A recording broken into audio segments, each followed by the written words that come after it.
Hace 2500 años los presocráticos Tales, Anaxímenes, Anaximandro, Anaxágoras, Empédocles, Heráclito, Parménides, Pitágoras, Zenón de Elea, Demócrito y Leucipo, entre otros, plantearon la pregunta acerca de dónde reside el ser, estableciendo la distinción entre la esencia y la apariencia. Los presocráticos observaban que hay una multiplicidad de entes en el cosmos. La palabra cosmos tiene una raíz griega que significa una totalidad racionalmente ordenada, y se plantearon la pregunta de si hay una esencia común subyacente a la manera de un común denominador a todo lo que existe, algo que estuviese tanto en los planetas, en las estrellas, en el agua, en los seres vivos, en las nubes, en las montañas, o si acaso todo lo que existe implica una multiplicidad de apariencias con colores, formas y propiedades completamente diferentes. El problema de la esencia y la apariencia, por lo tanto, es el asunto fundamental de la cosmología presocrática, que implica llevar el logos, la racionalidad filosófica, a examinar la naturaleza del ser. ¿El ser se encuentra en la esencia o el ser simplemente es la multiplicidad de la apariencia? Los presocráticos desarrollan la noción del arjé, que en griego significa principio o elemento constituyente de todo lo que existe. Para Tales de Mileto es el agua, para Anaximandro es el apeiron, que en griego significa indeterminado, para Anaxímenes es el aire, para Heráclito es el fuego regulado por el devenir, que implica la mutabilidad de las apariencias, pero eventualmente todo vuelve a ser fuego. Para Parménides es el ser, para Zenón de Elea, discípulo de Parménides, es esa inmutabilidad del ser que lleva a Zenón a plantear que el movimiento es una ilusión y no existe. Para Anaxágoras, el arjé son las homeomerías que forman la materia, una noción precedente a la noción de partícula. Para Demócrito es el átomo, que en griego significa indivisible. Para Pitágoras es el número. Y lo importante a la hora de pensar el arjé no es considerarlo desde el punto de vista de su validez, porque hoy en día, gracias a los avances en física y en química, sabemos que toda la materia está hecha de átomos. Hoy en día tenemos la física cuántica para entender cómo funcionan los átomos al nivel de las partículas subatómicas. Sabemos cómo los átomos se unen para formar moléculas, cómo esas moléculas se comportan en los diferentes estados de la materia.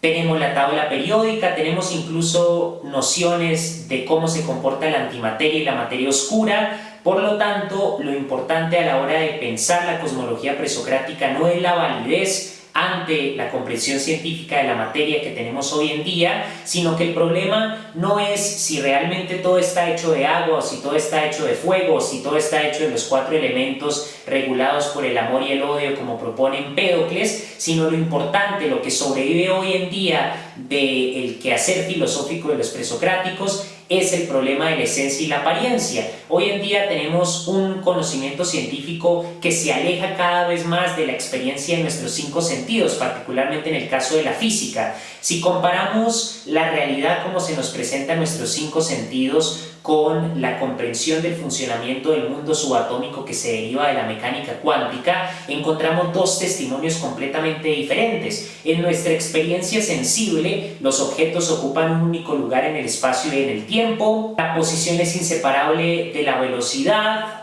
mientras que en el mundo cuántico las partículas son ondas de probabilidad, pueden ser ondas y partículas simultáneamente. Según el principio de incertidumbre, no se puede calcular la posición y la velocidad de un electrón simultáneamente. El entrelazamiento cuántico, la onda de función, todos estos términos de la mecánica cuántica son directamente opuestos a cómo nuestros sentidos nos muestran la realidad. Por lo tanto, se plantea la pregunta: ¿qué es más real? ¿La representación matemática del mundo subatómico, en donde hay el entrelazamiento cuántico que permite que 2 partículas se afecten una a otra independientemente de la distancia que los separe instantáneamente?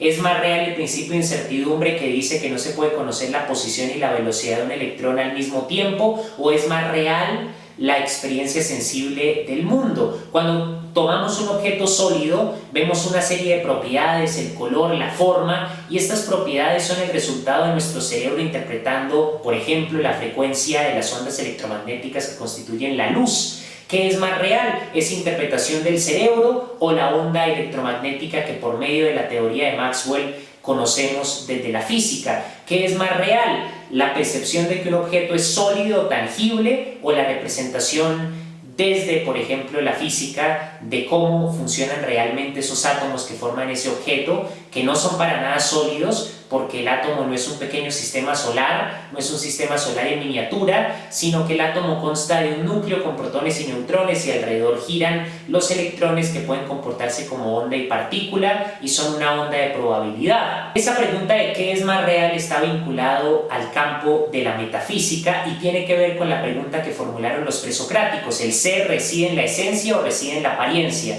Hoy en día, frente al conocimiento científico, podríamos decir el ser reside en las representaciones abstractas por medio de la razón matemática y corroborada por varios experimentos, o reside en el testimonio de cómo es el mundo que nos ofrecen los sentidos, la experiencia sensible.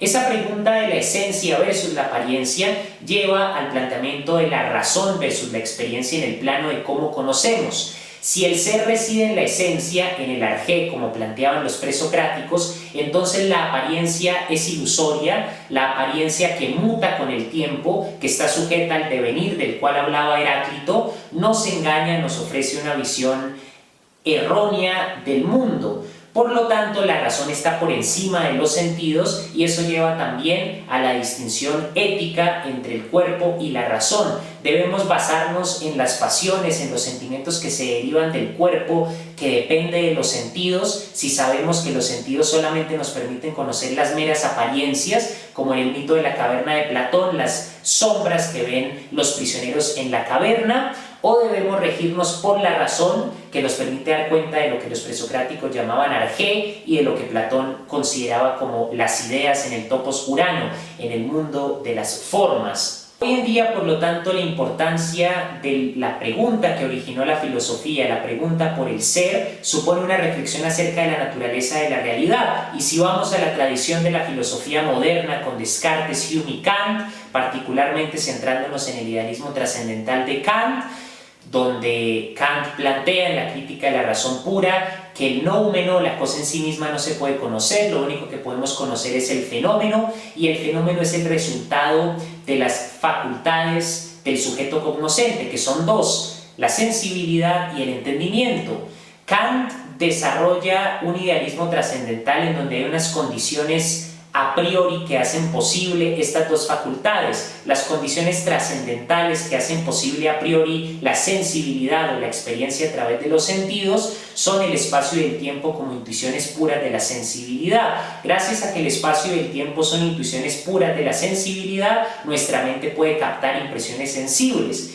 Y gracias a que el espacio y el tiempo son intuiciones puras que hacen posible la sensibilidad, podemos tener el conocimiento matemático y el conocimiento científico. La razón por la que el conocimiento científico es objetivo y nos permite tener certeza acerca de las cuestiones que trata es porque hay una correspondencia entre ese conocimiento y las intuiciones puras que hacen posible la experiencia sensible. Por otro lado, Kant en la analítica trascendental propone las 12 categorías que son la condición que hacen posible el entendimiento. Una de esas categorías es la causalidad. Por lo tanto, lo único que podemos conocer es el fenómeno y lo podemos conocer a través de la ciencia y la matemática, gracias a que el sujeto está descubriendo por medio de la ciencia y la matemática principios basados en esas condiciones trascendentales que posibilitan la experiencia sensible y el entendimiento.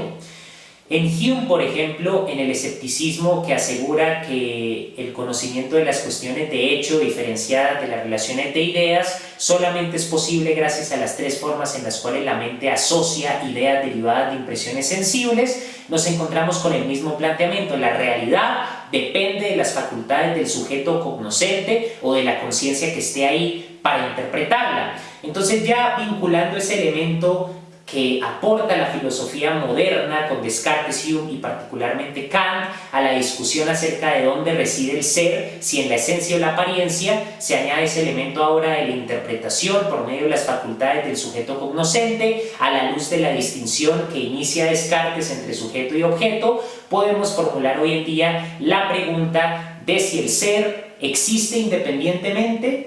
Ya no solamente la cuestión de si está en la esencia o si está en la apariencia, sino ahora se añade un problema más, y es si el ser es independiente de la conciencia que está ahí para interpretarlo, si hay un ser, una realidad absoluta, universal, que sea igual para todas las conciencias, o si la realidad es simplemente el resultado de un acto de interpretación.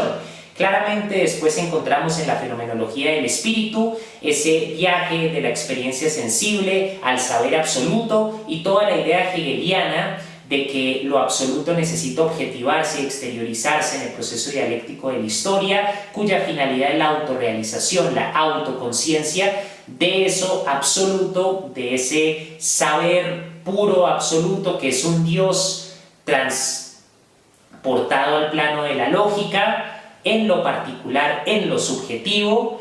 Pero Hegel entonces le apuesta a que efectivamente lo absoluto sí se puede conocer a partir de ese proceso dialéctico de la historia.